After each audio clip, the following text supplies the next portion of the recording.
नमस्कार। मैं प्रोफेसर अमिताभ बनर्जी। हम क्रिटिकल थिंकिंग और अभी दूसरे जो भाव है जैसे ईर्ष्या, एनवी, अभी एनवी से चालू किया है। जैसे गुरशरण दास का ये किताब है जो कि महाभारत को मॉडर्न टाइम्स के लिए इंटरप्रेट किया है। आज के ज़माने में क्या क्या महाभारत में जो अलग अलग पात्र बताए थे, अभी दुर्योधन से इन्होंने चालू किया है कि उनका जो मेन कमी था ईर्ष्या था, जिसको एनवी कहते हैं अंग्रेजी में। तो अभी हमने कुछ सेशंस उसके ऊपर लिए हैं कि आजकल के ज़माने में भी बहुत, ये तो ह्यूमन वीकनेसेस है, कैसे हम प्रभावित होते हैं इससे, और उससे हमारा थिंकिंग तो उसका क्रिटिकल रहता नहीं है। थिंकिंग, हमारा सोच भी असंतुलन हो जाता है।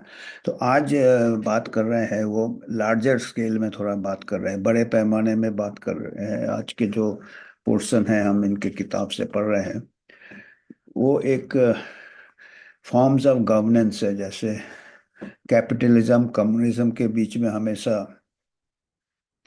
खींचता चलता रहता है, right left, right left, left parties. जैसे पिछले बार भी हमने बताए थे, जैसे वेस्ट बंगाल, केरला, कैपिट इंडस्ट्री को ये नहीं दिया, अपॉर्चुनिटी नहीं दिया, तो वो पीछे रह रहे हैं वेस्ट बंगाल और केरला। तो आज उन्होंने चालू किया है। आज का जो पोर्शन है, जो लालच है, ग्रीड, वो पाप कैपिटलिज्म का सबसे बड़ा पाप है। सिन, सिन ऑफ कैपिटलिज्म। कैपिटलिज्म में मेरिटोक्रेसी है, मेरिट को ऊपर जाने का मौका मिलता है, पर बेईमानी में आ जाते हैं लालच के लिए। तो वो सबसे बड़ा पाप है कैपिटलिज्म का। और envy is the vice of socialism. Socialism, जो लेफ्ट पार्टीज, लेफ्ट टाइप का थिंकिंग है जिनका, कम्युनिज्म, सोशलिज्म, उसका सबसे बड़ा कमजोरी क्या है? ईर्ष्या, एनवी। वो देख नहीं सकते हैं ये जो कहते हैं बराबरी होना चाहिए, ईच अकॉर्डिंग टू नीड। मेहनत जो कर रहा है, जो कामयाब है, वो कमा रहा है, पर जब बट रहा है सब बराबर बट रहा है। क्यों? उनके भाव में एक ईर्ष्या है कि इसके इसको क्यों ज्यादा मिलना चाहिए। तो ये दोनों में कमियां हैं, एक में लालच आ जाता है कैपिटलिज्म में, दूसरे में ईर्ष्या आ जाता है, डिफरेंस, सोशल डिफरेंस जो।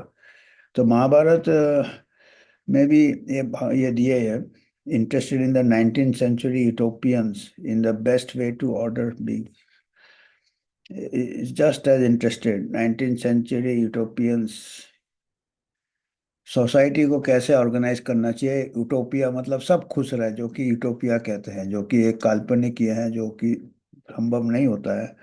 दुर्योधन का ईर्ष्या देख के ये सवाल उठता है कि दूसरा कोई तरीका है जो ईर्ष्या को दूर किया जा सके। जब वो वनवास में थे, युधिष्ठिर अपना उदाहरण एग्जाम्पल से एक अल्टरनेटिव लाइफ ऑफ हार्मोनी दिया, दूसरे तरीके का जीने का यह दिया, जिसमें कि अहिंसा था, contrast to Duryodhan, brutal competition. Yudhishthir जब वनवास में गए थे, तब वो उन्होंने एक सिंपल लाइफ लीड किया, जो दुर्योधन के कंपटीशन, दुर्योधन अपना ये बढ़ाने में लगे थे, अपना वेल्थ बढ़ाने में लगे थे, और ये तो अनहेल्दी कंपटीशन इसको कहते हैं। इसी वजह से ग्लोबल इकोनॉमी क्रैश हो गया था। वो कहते हैं 2008 को पूरा कैपिटलिज्म का जो इकोनॉमी है, वो बड़ा मार्केट क्रैश हुआ था 2008 में। वो कह रहे हैं ये दुर्योधन जैसे ये से अनहेल्दी कंपटीशन से हुआ थे। तो सोशलिस्ट ड्रीम क्या होता था? सोशलिज्म जो चाहते हैं, जो एक प्रकार से लेफ्ट सोसाइटी जो है, लेफ्ट के लीडर्स है, वो चाहते हैं कि जो एक्सेस है इंडस्ट्रियल रेवोल्यूशन के, जो अनहेल्दी कंपटीशन है वेस्टर्न, और वो चाहते हैं उसको हटा के एक हार्मनी होना चाहिए। एक्सेसिव कंपटीशन हटा दो, और वो इन्वेस्टमेंट बैंकर्स वॉल स्ट्रीट के जैसे क्रैश हुए थे, वो एक उदाहरण देते हैं कि इससे हमको ये ऐसे क्रैशेस होते हैं इससे। तो कैपिटलिस्ट का जो ग्रीड है, कैपिटलिज्म का जो लालच है, वो एक को इजाजत देता है कि अपना बहुत रिच बन सकते हो, मतलब सुपर रिच बन सकते हो, कि जो सपने में भी आपने नहीं सोचा है। और जो सोशलिज्म है, लेफ्ट जो है, वो चाहता है एक बराबरी हो, इतना ऊंच नीच का फर्क नहीं होना चाहिए। तो इसका बैलेंस कैसे किया जाए? मार्क्सिस्ट कहते हैं कि ये इसको कैसे हासिल करो, निचोड़ लो अमीर लोगों को, सोकिंग द रिच। ये क्लास स्ट्रगल चलता रहेगा, ये कहते हैं। They wish to bring down the aristocracy, aristocracy को गिराओ, कैपिटलिज्म को गिराओ, and more than a hint of the general envy of the poor for the rich. वो कहते हैं इसमें एक ऐसा भाव है जैसे गरीब को अमीर के लिए एक ईर्ष्या रहता है, वो एक लेफ्ट को कैपिटलिज्म के लिए रहता है। Leftists regard income equality as a psychic wound that is uniquely worthy of state intervention. वो कहते हैं कि ये आघात होता है उनका, मानसिक आघात होता है, जो ये इनकम में इतना इनइक्वालिटी है, तो उनको वो आघात होता है, वो अंदर एक ईर्ष्या रहता है। लॉर्ड लेयर्ड, एक कोई इनके लेफ्टिस्ट होंगे, लॉर्ड लेयर्ड कहते हैं जो लोग बहुत ज्यादा काम करते हैं, work too hard and excessive hours, 60 hours 70 hours, जैसे नारायण मूर्ति कह रहे हैं, मैं इम्प्रूव द इनकम, उन अपना इनकम बढ़ा देंगे वो जो बहुत मेहनत करते हैं। और पर वो दूसरे के लिए प्रॉब्लम क्रिएट करते हैं, जो कि असंतुष्ट हो जाते हैं। अरे भाई, हम काम कर रहे हैं तो आप लोगों को क्या तकलीफ है? पर वो लेफ्टिस्ट वाले को तकलीफ होता है, कोई ज्यादा काम क्यों कर रहा है, ज्यादा होनहार क्यों है, ज्यादा ये क्यों है, ज्यादा प्रोडक्टिव क्यों है। The rat race forces people to spend less time with the families. वो ये भी जा रहे हैं कि अपने फैमिलीज को नेग्लेक्ट कर रहे हैं, कम्युनिटी को नेग्लेक्ट कर रहे हैं, and reduce the overall containment of the community. अरे भाई, ये इनका आर्गुमेंट है कि जो ज़्यादा मेहनत क्यों कर रहा भाई तुम, अपना फैमिली को क्यों नेग्लेक्ट कर रहा, अपना कम्युनिटी को नेग्लेक्ट कर रहा। He makes a bizarre suggestion. तो वो क्या सजेशन देते हैं, लॉर्ड कोई लेयार्ड है, tax those who work too hard. जो बहुत ज़्यादा काम करते हैं उनको टैक्स बढ़ा। This will he feels tame the rat race. वो कहते हैं इससे रैट रेस बंद हो जाएगा, जो अब हर कोई एक दूसरे के साथ अनहेल्दी कंपटीशन कर रहा है, ईर्ष्या भी कम हो जाएगा, कहते हैं। आ गए ना ईर्ष्या में, एंड लोग खुश रहेंगे, वो कहते हैं। वो ये लोग खुश रहेंगे। एक उधर से सोरोस कहते हैं ये, you be own nothing and be happy. Communist भी वही कह रहे हैं कि आपका कुछ नहीं रहेगा, आप हैप्पी रहोगे काम नहीं करके, ज्यादा लोगों को भी कम काम करने बोलो और आप खुश रहोगे। तो ये कहते हैं बराबरी, आप ज्यादा बराबरी करोगे, इक्वालिटी करोगे। इनकम मकसद था जो लेफ्टिस्ट थे, कि इक्वलिटी करने से ईर्ष्या को आप रोक सकते हो। बट ये ऑपोजिट हो जाता है, कहते हैं। Oddly enough, as levelling increase in society it actually increases envy. कहते हैं कि इसमें बढ़ जाता है ईर्ष्या। कैसे बढ़ता है देखते हैं भाई। सोवियत यूनियन, रशिया का एग्जाम्पल दिया। सोवियत यूनियन में छोटे छोटे चीज में ईर्ष्या हो जाता था, सबको बराबर कर दिया था कम्युनिस्ट। एक नया टेबल क्लॉथ आ गया किसी के पास, और वो फिर पड़ोसी लोग को बहुत ईर्ष्या हो गया, छोटा छोटा चीज। Greed is the vice of capitalism, envy is the flaw of socialism. वो कहते हैं अगर ग्रीड, लालच पाप है कैपिटलिज्म का, तो एनवी, ईर्ष्या, कमजोरी है सोशलिज्म का। From each according to ability to each according to his need. मेहनत किए जाए जो किए जा रहा है, और जो बैठे बैठे हैं उनको भी मिलना चाहिए, ये लेफ्टिस्ट लोगों का, सोशलिज्म का ये कहना है, ये मार्क्सिज्म का कहना है। Each according to ability and each according to his need. अब ऐसा ही हो रहा है अभी देखिए, अभी मैं मेडिकल प्रोफेशन से बताऊँ, अभी डॉक्टर बेचारे बहुत मेहनत करते हैं, कितना काम करते हैं, 24 आवर्स काम करते हैं, ड्यूटी करते हैं, 100 आवर्स, और सबसे कम तनख्वाह मिलता है उनको। पर करे जाए, सोसाइटी चाहता है डॉक्टर काम किए जाए और नीड सबका पूरा करे। और अभी डॉक्टर्स कम है, डिस्ट्रीब्यूशन कम है, पेशेंट लोड बहुत ज़्यादा है, कैसे नीड सबका, पर वो पिटाई होता है उनके अगेंस्ट, ये होता है। तो ये देखिए कितना ये मेडिकल प्रोफेशन है, तो ये इसका पिंच फील करता है।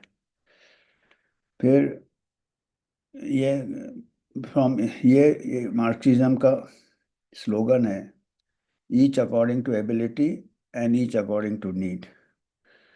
वो क्लासलेस सोसाइटी बनाना चाहते हैं, इगैलिटेरियन सोसाइटी। फिर socialist societies however turned out to be the most envious in history, पर ये उल्टा ही हुआ। रसिया में जैसे छोटा छोटा चीज, एक को एक ब्रेड लोफ ज्यादा मिल गया, एक को उससे ईर्ष्या हो गया। बड़ा चीज तो छोड़ो, छोटे चीज में भी होने लगा। Heartburn of envy causes a choking feeling, गले में सांस अटक जाता है, इतना ईर्ष्या का ये रहता है। देखिए कितना साइकोलॉजिकल इम्पैक्ट पड़ता है, अंदर अंदर ही अंदर लोग जलते हैं, दूसरे को भी नुकसान करते हैं। Eyes out of the socket से द कैरेक्टर इन, एक कोई नॉवेल में कैरेक्टर दिया कि इतना ज्यादा डिस्क्राइब किया कि एनवी का असर कितना होता है। Turning in your neighbour, Soviet Union में turning your neighbour to the neighbour को शिकायत करते थे वो, उनका जो क्या कहते थे ये, 2930 perceived advantage became a way of life. तो नेबर को देखते ही ये परसीव्ड एडवांटेज को टर्निंग नेबर का शिकायत कर देते थे, उनका केजीबी एजीबी पुलिस पकड़ के ले जाता था। Envy is felt more strongly between near equals than those widely separated in fortune. हम अपने बराबरी से ये करते हैं, जितने बराबर। अभी हमारा जो, अभी तो मेरा वो एज चला गया, पर अपने साथ वाले जो होते हैं वो यार, अभी हम अपने को अंबानी के साथ नहीं कंपेयर करेंगे, पर अपने पड़ोसी के साथ कंपेयर करेंगे, उसको थोड़ा ज़्यादा मिल गया तो हमको ये होगा, उसका कार्ड थोड़ा बड़ा, ये मतलब सभी का ये भाव रहते हैं। अब वो अंबानी वाला अंबानी से कंपेयर करेगा वो उस लेवल में, तो इतना गैप होने से ऊपर वाले ऊपर रहते हैं, वो उनका फ्लाइट ऊपर रहता है, हम ग्राउंड लेवल में रहते हैं। तो आपस में ग्राउंड लेवल में हम एनवी करेंगे, तो एनवी रिलेटिव होता है, वही आइंस्टाइन का रिलेटिविटी एनवी में भी आप लगा सकते हैं। Theory of relativity in for envy, उसका अलग सोच सकते हैं, साइकोलॉजिकल रिलेटिविटी। तो envy is felt more, it makes, it does not make sense to envy the Queen of England. Queen of England को एनवी करके वो हमारा क्लास ही नहीं है, ये क्वीन ऑफ इंग्लैंड से कंपेयर किया है। और एज अ लिबर्टेरियन, ये पता नहीं, अभी ये गुरशरण दास के पढ़ रहा हूँ, अपना ज्ञान थोड़ा लिमिटेड है। तो ये कह रहे हैं, इनका क्या खुद का ख्याल है कि इनको थोड़े चिंता है कि ज़्यादा इक्वालिटी भी अच्छा नहीं है। Envy will rise as the number of differences among people diminish. जितने डिफरेंसेस कम होंगे एनवी बढ़ जाएगा, कहता है, उल्टा नहीं होगा। इतना गैप ज्यादा होने से हमको मालूम है यार, वो हम तो वहां तक पकड़ नहीं पाएंगे, पर नीचे वाले से हम धक्केबाजी करेंगे। The fewer differences will result in fewer standards to measure one against, and since most will not measure up, there will be a greater envy. I would be all for a more diverse society where more people will be good at something. वो चाहते हैं कि इतना equality नहीं करके diverse society चाहिए, कि हर कोई किसी किसी इसमें क्षेत्र में अच्छा हो, तो वो अलग किस्म फील्ड में रहेगा तो एक दूसरे को एनवी नहीं करेगा। ये भी कहावत है, कहते हैं ये, इनका कहावत। आई फेयर लाइक इमैनुअल कैंट इन आर्टिफिशियली इन्फो, कहते हैं इक्वलिटी, एक्सेसिव इक्वलिटी बराबरी आर्टिफिशियल है। जैसे हमने पहले भी कहा ना, 5 उंगली एक साइज के नहीं हो सकते हैं, तो इंसान equal, it is artificial equality है। Kant felt that inequality among men is a rich source of much that is evil, but also everything that is good. बोलता है इक्वलिटी से इविल तो काफी है, पर गुड भी बहुत ज्यादा है अनइक्वल से। He believe that Immanuel Kant का बता रहे हैं, he believe that inequality among social classes is an impetus to liberty because it makes people strive to better themselves। अपने को बेटर करने का एक ये रहता है, जोश रहता है अगर हम। तो लेफ्टिस्ट को कहते हैं, I will कंसीड that what ever drives many of them is not N V but resentment, a different moral idea, many societies do not suffer. तो ये थोड़े आगे है। फिर पॉलिटिकल इसमें आ गए हैं। तो फिर बाकी एक उन्होंने बोला कि क्या धर्मा, धर्मा महाभारत में ही वर्ड है, एथिक्स को, नैतिकता को हम कह सकते हैं आज के उदाहरण में। Can Dharma make us less vulnerable, हम धर्मा से क्या इसका। तो ये एकेडमिक हॉलीडे जो लिया था उन्होंने शिकागो में, Martha Nussbaum philosopher, envy by the Greek poet Pindar, which spoke about the way lies can make the world rotten. Pindar compares human beings to vulnerable vine. Excellence of a young person is also vulnerable like a plant that is constantly in need of nourishment and protection. अच्छा, तो ये answer of the Greek luck, human envy and other unexpected reverses in life. वो कहते हैं कि एक जैसे इन्होंने कोई ग्रीक पोएट का ये दिया है, उन्होंने एनवी का, ईर्ष्या को एक कोई ह्यूमन बीइंग को एक वल्नरेबल वाइन, कोई प्लांट ग्रो होता है, उसको बाकी चीज डिस्ट्रॉय कर देते हैं, उसको प्रोटेक्ट करना है, ग्रो हो रहा है तो ऐसे जो कोई यंग पर्सन कोई अच्छा कर रहा है, उसको भी थोड़ा प्रोटेक्शन चाहिए होता। Dharma might play the same role in Mahabharata among the ancient Greeks. Can life living according to dharma diminish the vulnerability of human being? वो कहते हैं धर्मा एथिक्स से क्या हम इसको रोक सकते हैं? तो ये कहते हैं कि धर्मा एब्सेंट ज्यादा रहता है, प्रेजेंट कम रहता है। It is more easy to spot dharma by its absence. और ऐसा है कि एक और चीज एक जगह उन्होंने लिखा है कि अगर आप एनवी को दूसरा एक तरीका है कि अगर अपना वेल्थ अननेसेसरली दिखाओगे तो लोगों को ज़्यादा ईर्ष्या होता है। जो रिच है ना, वो अच्छा कर सकते हैं, बल्कि वो कहते हैं कि जो रिच है उनके पास ज़्यादा पोटेंशियल है दूसरे लोगों को एम्प्लॉयमेंट लेने का। और वो हम देख ही रहे हैं हमारे सोसाइटी में, मेजर आजकल एम्प्लॉयमेंट और जो ग्रोथ हुआ है standard of living, private sector के कैपिटलिज्म जब आया तभी हुआ है। तो वो कहते हैं कि इनइक्वालिटी में अगर वो अच्छा करे, एम्प्लॉयमेंट जनरेट करे, तो एनवी कम हो सकता है। जो बड़े बड़े जो कैपिटलिस्ट है, if they can give employment, तो एम्प्लॉयर को भी मालूम हो, जो एम्प्लॉय है जो नौकरी करता है उसको भी मालूम है कि हमारा एम्प्लॉयमेंट अगर प्रॉफिट करेगा तो वो हमको, हमारा भी लिविंग स्टैंडर्ड बढ़ेगा, उससे एनवी कम हो सकता है। एक ये बताया। फिर एक बताया कि वो ज़्यादा वेल्थ नहीं दिखाएं, उससे और एनवी हो जाता है। और इतना ज़्यादा अगर वेल्थ दिखाएंगे, अगर जो गरीब लोग को खाने नहीं मिल रहा, गरीब लोगों को बेसिक नेसेसिटीज नहीं है, अभी जैसे हो रहा हमारे यहाँ, एजुकेशन नहीं है, हेल्थ सिस्टम नहीं है, और कुछ लोग बहुत ये दिखा रहे हैं, उससे जो कहते हैं एक प्रकार का दिखावा वेल्थ का, उससे एनवी बढ़ जाता है। यहाँ तक उन्होंने एक जगह लिखा है कि अ, वो उसमें फ्रेंच रेवोल्यूशन वगैरह भी ऐसे स्टार्ट हो गया था जब ऊंच नीच के बीच बहुत ज़्यादा, और बहुत जो लोग रॉयल फैमिली, दो एरिस्टोक्रेट थे, वो अपना वेल्थ को बहुत डिस्प्ले करते थे, और गरीब, तो उसमें फ्रेंच रेवोल्यूशन हो गया था।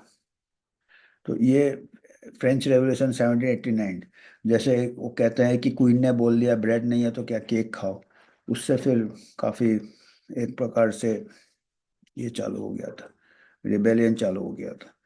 French fired by sentiment of envy Nietzsche, जो फिलोसोफर थे, वो कहते हैं कि ये ईर्ष्या से ये मासेस अपराइजिंग चालू हो गया था। अभी हमारे यहाँ भी चारों तरफ बांग्लादेश में, नेपाल में ऐसा हो रहा है।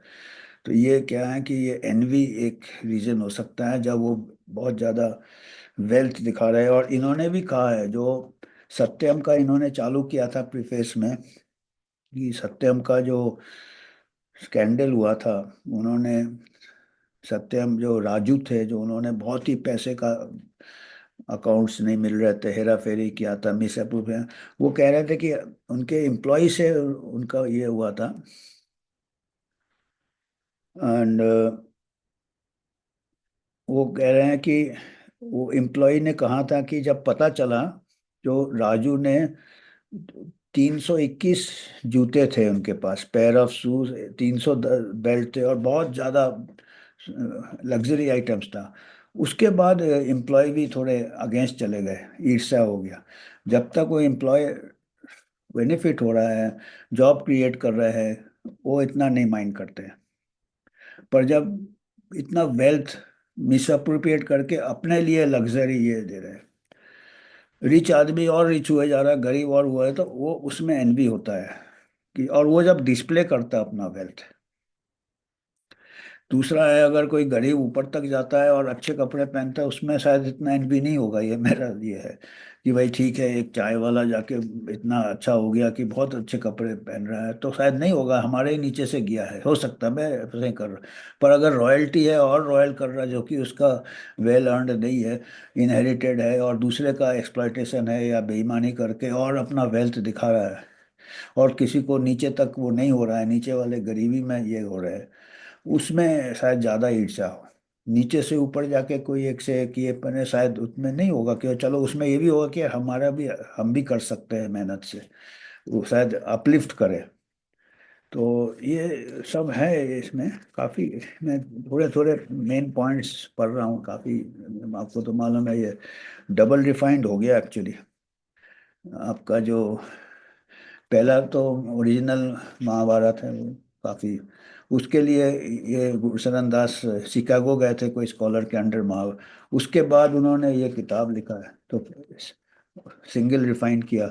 और उस किताब से मैं पढ़ रहा हूँ, तो ये डबल डबल रिफाइन हो गया, ये मैदा जैसे हो गया। पर आपको जाना चाहिए अनरिफाइंड में, अपने अच्छे मेंटल थिंकिंग, हेल्थ, और तो हम खाली इसमें थोड़ा सा जिसमें कि लोगों को इंटरेस्ट हो जाए कि कितने डबल रिफाइंड में भी कितने मीनिंग्स निकल रहे हैं। और आज के जिंदगी में हम खुद सोचे, इसी को हम क्रिटिकल थिंकिंग कह रहे हैं। हम सोच रहे हैं कि ड्राई क्रिटिकल थिंकिंग करेंगे और ये सब चीज़ें हम इंक्लूड नहीं करेंगे, तो आपको होलिस्टिक नहीं मिलेगा क्रिटिकल थिंकिंग के स्किल्स। उसमें ये सब ह्यूमन वीकनेसेस, ह्यूमन मशीन नहीं है, ह्यूमन वीकनेसेस और ह्यूमन ये, जो कि शायद आर्टिफिशियल इंटेलिजेंस नज़रअंदाज कर देगा। आजकल एआई से थिंकिंग करा रहा है, चैट जीपीटी से करा रहा है, पर वो सब ये सब चीज़ें नहीं समझेगा। एआई ईर्ष्या नहीं समझेगा, ये डर नहीं समझेगा। तो अभी ये दुर्योधन का खत्म हो रहा है, अगला और इंटरेस्टिंग है। अगला जो कैरेक्टर जिसके ऊपर उन्होंने महाभारत में उसके ऊपर ये किया है, वो द्रौपदी के कैरेक्टर है। हम अभी नेक्स्ट टाइम से वो चालू करेंगे, दुर्योधन का ईर्ष्या बड़ा है, और ये द्रौपदी का करेज है, करेज वो, और वुमेन का करेज दिखा रहे हैं महाभारत में। वो भी बहुत इंटरेस्टिंग रहेगा, क्योंकि वो काफी इम्पैक्ट उनके ऊपर हुआ था। तो आज हम यहीं रुकते हैं। धन्यवाद।